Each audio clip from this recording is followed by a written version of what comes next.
Working in a Lama's Ladrang, the benefit is tremendous. People don't realize that. That's why when we work in a Ladrang, I worked in my Lama's Ladrang for many years. It makes you very aware. It pushes you to the next level. It collects a tremendous amount of merit. Why does it collect a tremendous amount of merit? Because you're doing work for other people directly from the Lama. Directly. So if you work in the Ladrang, you collect a tremendous amount of merit. Whereas every day passes, if you work somewhere else, it's not the same. It's not the same. Just think those people who work in Lama's Ladrang directly. They don't sleep. They have to work very hard. They have to travel all the time. They don't have any personal lives. They can't get married. They hardly see their families. But they work with Lama 24 hours all the time. Even when he gives the Kalachakra teachings, when they go to other countries, they have to go before he goes. They have to prepare the sun mandalas. They have to prepare the place. They have to prepare the temple. They have to do the rituals. They have to stay up all night. If you look at the Kalachakra videos, I got Kalachakra videos she gave me. Even the monks stay up all night and all day making dharmas and preparations. They don't ever get to sleep. They have no personal lives. So what do they get out of that? They know the benefit because the Dalai Lama is so beneficial to the sentient beings. So when they do his work, it's very powerful. Like the Dalai Lama, each Lama has work and affinity with many beings. If the Ladrang is organized well, it will benefit many people. And the people working the Ladrang has tremendous opportunity to reach happiness and bring happiness to others. People who are very selfish, the truth is, people who are very selfish cannot work in the Ladrang. Why?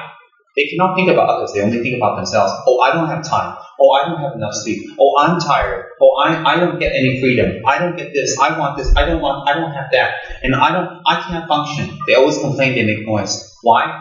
When you work in the Ladrang, how selfish you are will come out very clearly. How selfish you are. And for people who know how to look at that, they say, oh, the solution is not to run away. The solution is to push myself because I know how I am. Some people say, I'm not ready. If you're not ready for the Ladrang, you will never be ready for anything. Why is that? Time doesn't stand still. Time doesn't stand still. So people who have the chance to work in a Ladrang, we consider very, very fortunate.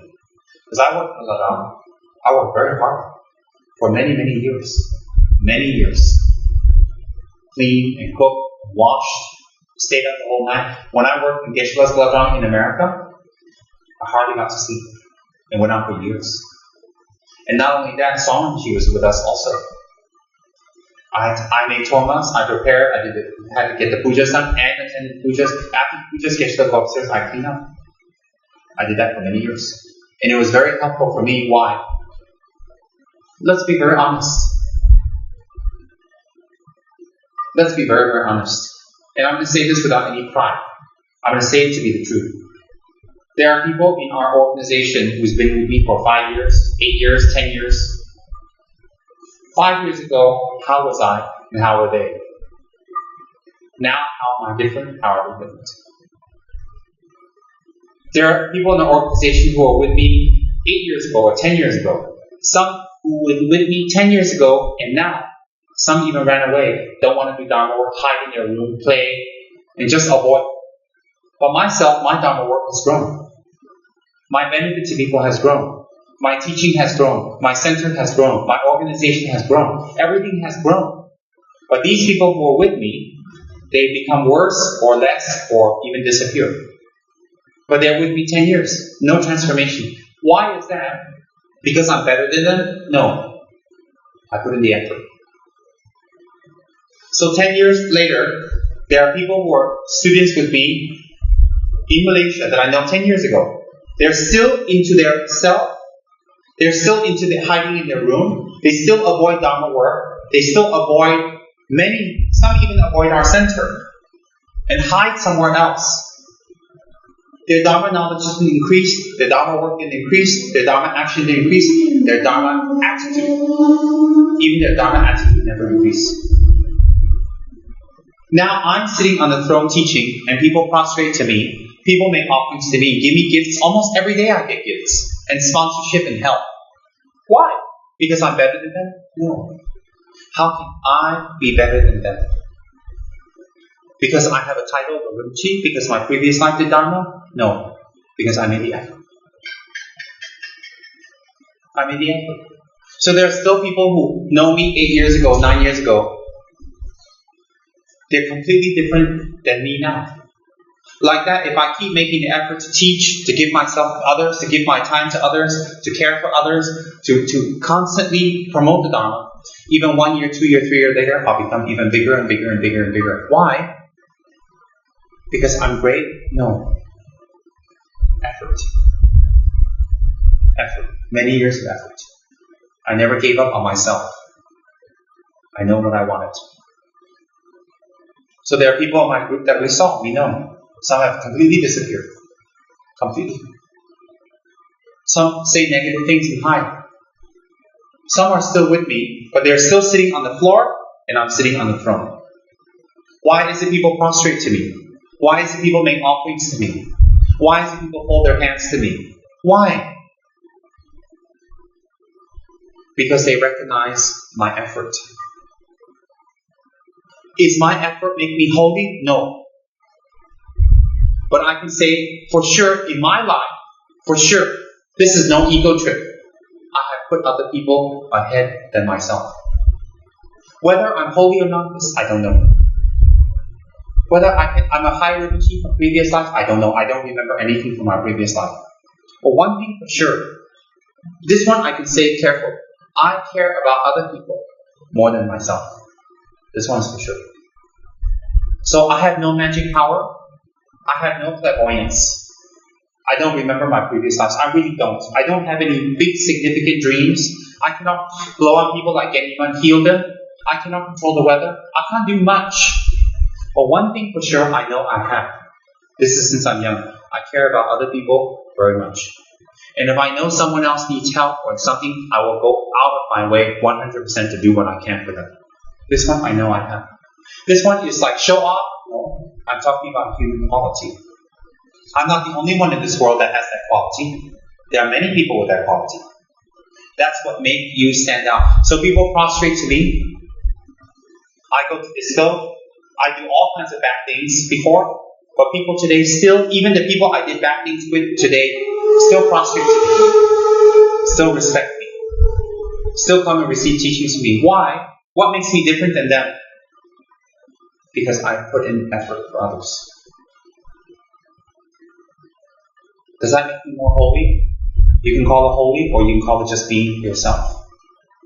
I think other people are more important than me. So I can give teachings, I can give my money away, I can give my help away, I can give time, I can give advice, I can give energy, I can put the extra mile, I can get sick for others. That's what people appreciate. So people prostrate to me, and people show respect to me, and fold their hands to me, and recite my long life prayers, and do mantras, and donate money to me. Why? Because they see I put effort. That's all. It's very simple. It's simple. It's really not a joke, just put effort. If you don't put effort toward others and yourself, no one's going to love you. No one's going to care for you. No one is going to look at you, and you will lose respect for yourself. So there are people with me 8 years. 8 years ago, I'm the same as them. I don't have so many hundreds of students. Nobody knows me on the internet. I don't have any money. I live in a little crappy apartment just like everybody else. That time I don't have money. That time Batman had more money than me. But why is it now it's the opposite? Why? Because I put effort. Is it because I'm a Rinpoche and I'm on a throne? No. There's a lot of people out there who don't like Rinpoches. There are more people in the world who don't like the Dalai Lama than people who like the Dalai Lama. What does that mean? It doesn't mean anything.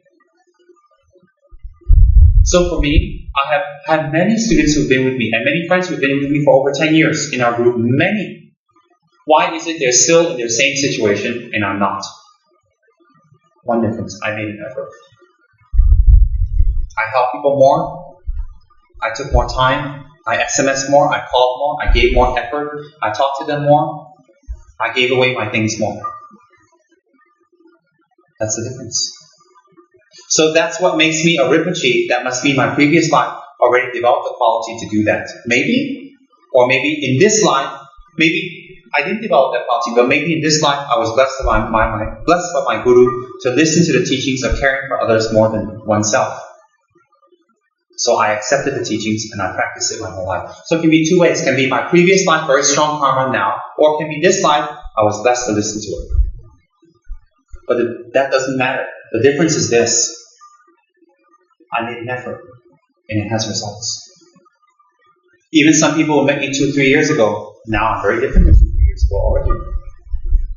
Very different. In benefiting others, in helping others, in doing things, in having money to help others. Where I live, what I drive, what I have is very dramatically different than 2 or 3 years ago.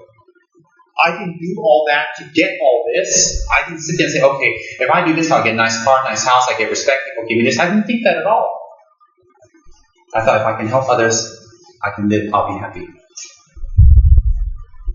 And that makes a difference. To think about others and to make an effort for others. There's a lot of disappointment, but it will be more disappointing if we think about ourselves and not others. Much more disappointing. Much, much more. Why? We can look at the examples around us. Our parents, our friends who are bitter and unhappy, older people run away, how bitter and unhappy they are. That's our choice. So I'm on a throne with brocade and respect and all this, and I'm called Rinpoche, and people take pictures of me, and people donate to me and help me. Why? Effort. Effort. To make effort for others. Does that make me more holy? Maybe. But one thing for sure, it makes people appreciate you much more. So when people appreciate you much more, in the interdependency, when you're interdependent with people, people give you back what you give them. So what I teach you today about interdependency applies to myself too. So when I tell you, oh, I'm so much better, I'm so much higher, I'm so much greater, I sit on a higher chair than all my peers or all my friends around me, I'm not putting myself up. I'm not trying to compare. I'm telling you that is a fact. If you care about others and you work for others, the result is much better. If you care about yourself and work for yourself, year after year, 5 years, 6 years, 10 years, you're still poor, you still don't have love, emotionally poor or financially poor or both. It's the same. So why is it some of my friends I know 10 years ago in Malaysia, I know them now still, you guys, some of you know them, they're nowhere. Alone, unhappy, bitter, because they only think about themselves. Thinking about yourselves brings all unhappiness. Thinking about others brings all happiness. Both is a lot of work. Thinking about yourself alone is a lot of work. So we have to think that way. We have to meditate on the truth. I'm not complimenting myself or putting other people down or comparing. No. I'm giving you a clear example using myself. Why?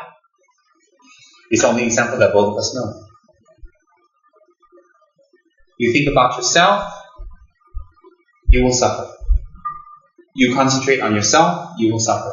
If you think about others and make others happy, you will become happy. If you make others happy and take responsibility and push and work hard for others, you will have respect. And people will look at you. And people will be moved by you. And people will cry when they see you. And people will write you beautiful letters and emails. And people will donate to you. And people will take care of you. People will massage you and feed you. And even when you're old, people will make sure you're fine, you're taken care of. And when you die, they'll bury you with great honors and carefully. Or they'll burn you with great respect. And then when your reincarnation comes back, it'll be much easier than everybody else's reincarnation. If you think of others and take care of others. That's the truth. That's what Buddha taught. So I have food now. I have money. I have nice car, nice house. I have respect. I have people prostrating and giving me gifts all the time. All the time. Why? Because I'm a Rinpoche? No. Trust me, it's not because I'm a Rinpoche. If it's because I'm a Rinpoche, I would be super rich by now and everything would be fine. No trouble at all for the last 10 years. Because I put more effort toward others and people have recognized it. And that's a human quality. Because I realize I depend on other people. One High Lama, Khyentse Ngawan Nima Rinpoche, of Boma Monastery is in Mongolian. I met him in 1988. And he made it very simple. He says, when you go to Ganden, you better study. And he's very old at that time. And he's a teacher of Rinpoche. He's a Mongolian Geshe, a great ex-abbot of Boma. And he was one of the few people who scolded Dalai Lama. Why? During teachings, He would be on the floor, on a cushion, Dalai Lama would be on the throne, and there'd be hundreds of people. And sometimes the Dalai Lama manifests, he forgot something. He said, hey, what scripture was that in? I can't remember where that was in. I can't remember where this was. I can't remember this. Did any of you Geshes or any of you abbots remember? And all the abbots would be quiet, the Geshes would be quiet. But this old Mongolian abbot, he's skinny and small with thin arms, would say, it's in this text, on this page, and this paragraph. And Dalai Lama, oh yeah, that's right. Then the Khyentse Rinpoche would say to him, isn't it there? In front of everybody, see, isn't it like that? And then Dalai Lama said, oh yes sir, yes. Because he's so old, and he's such a great teacher, and plus he's the guru of the Dalai Lama's brothers. The Dalai Lama has 3 brothers, 2 of which are Rinpoches. He is also the guru of Dalai Lama's brothers. He's a very great master. We have this picture in Gichar Paradise. His name is Khyentse Ngawanima. And my point is what? He is such a great master. He would talk like that now. Of course he wasn't scolding the Dalai Lama, but he was a hot-headed, hot-tempered Mongolian. So he'd be very direct. So he's the only one that pointed at Dalai Lama and said, isn't it there? Isn't it like that? And Dalai Lama would be, yes sir. Which shows you how humble Dalai Lama is. At the same time, shows you what a great master he is, and his actions doesn't show him. Anyways, I met him because he said, I'm Mongolian, I should go to Drepung Goma, I shouldn't stay in Bandeshatse. He threw a real big BF with me and screamed at me and told me off. I said, no, I'm not. And anyways, I'm not going, I'm staying in Ganden. And he says, there is no such tradition as a Mongolian going to Ganden. None. There's no Mongols, they must go to Drepung Goma. You must come to Drepung Goma. Because when I first went to the monastery, a few monasteries fought for me to join them. So I said, no, I want to go there. He says, no good things will happen to you if you go there. I said, okay. And he even said to me, if you go there, because they're protected 6-armed Mahakala. 6-armed Mahakala won't leave you alone. Then I said back to him, I said, well, if 6-armed Mahakala doesn't leave me alone, he doesn't have any compassion. He said, oh, you got a big mouth. He's called me so big. No manners at all. Young monk like that would talk to me like that. I said, well, you told me he's going to get me one. And then I left. And then a few minutes later, he sent his attendant out and called me back. He said, look, I'm Mongolian, you're Mongolian, let's not fight. Never mind what happened. Here's a shirt, you study well, I pray for you. I said, thank you, Rinpoche. Very kind. Very fierce, but very, very kind Rinpoche. And he said to me, I used to go visit him. If I didn't study, he would ignore me. He said, come visit me. So when I go visit him, he sit there like this. Because he hears. So he said to me once, let me make it very simple for you. Because he probably thought, oh God, he probably, I am. He thought that he's quite stupid, so let's make it simple for him. If you study the Dharma when you're old, people will feed you. Now go study. So I thought about it. How much people respect him. How much people offer him respect, even Dalai Lama, because he studied and became a great master. And how many people he offers refuge and help and assistance to. In the end, I cried when he died because I was very moved by him. He's so fierce, he's so hot now. It's very difficult for his attendants to serve him because he's very fierce, but extremely kind. Very knowledgeable and a great, great Dharma master. He's in KP. So when he died, I was so moved. I used to go see him all the time. Every time I go, I get a scolding all the time. It's very rare he says something nice, but his heart is very soft. Because after he scolds, he'll give you a gift. You already know what kind of person he is. And he was very respected in Switzerland. He was invited to Switzerland. And people loved him. People requested him to give teachings. Oh, that was in the 60s and 70s. He wouldn't stay there. He wouldn't have a nice house or nothing. He wouldn't collect donations. He'd go back to the monastery to give teachings in the monks. Because why? A lot of young monks need to become geshes and teachers. Not enough teachers. He went to teach. He lived his whole life teaching. Whole life. Even the monastery provided him. He never built his own house. He never had a big residence. Nothing. He concentrated only on teaching. And when he was so old, the whole monastery respected him so much and loved him. Wherever he walked around, people helped him, assist him. Where people see him, they will hide or cover. Because in Tibet, if you meet a high master, you don't stand there, oh, hi, how are you? You're supposed to hide. Or if you run on the street with them, you keep your head down and you fold your hands. Because respect is not to look at them. Respect is to keep quiet. So when he walked on the street, it was like everything disappeared. Like the whole monastery is empty. Wherever he walked, it was all clear. Nobody would dare walk against him. Why? So much respected. His name is Khyentse Rinpoche Ngawanima. And I put his picture up in KP. It's a black and white picture of a Mongolian Geshe, so that when people see him, you'll be blessed. Very much blessed. He's a great Geshe of Goma Monastery. So I've seen examples like that. Anyway, my point is this, is he told me that if you study the Dharma, when you're old, you'll have something to eat. People will feed you. He told me in Mongolian. We speak Mongolian with each other directly. So my point is, the meaning is much greater than that. Now I realize I'm not like him at all, but people respect me and give me food and donate and help me do things for me. Not only because I know a little bit of the Dharma, but I think it's more the effort I make towards people. So you get it all back. You get it all back. If you think about yourself and you're selfish, you don't push yourself, you don't improve, you don't create awareness, you always run away, no one respects you. If no one respects you, you won't be happy even if you have a lot of food and money. You won't be happy. Why? Because we need social interaction, because we're interdependent. Interdependent. And that's a fact of life. It's just a simple fact of life.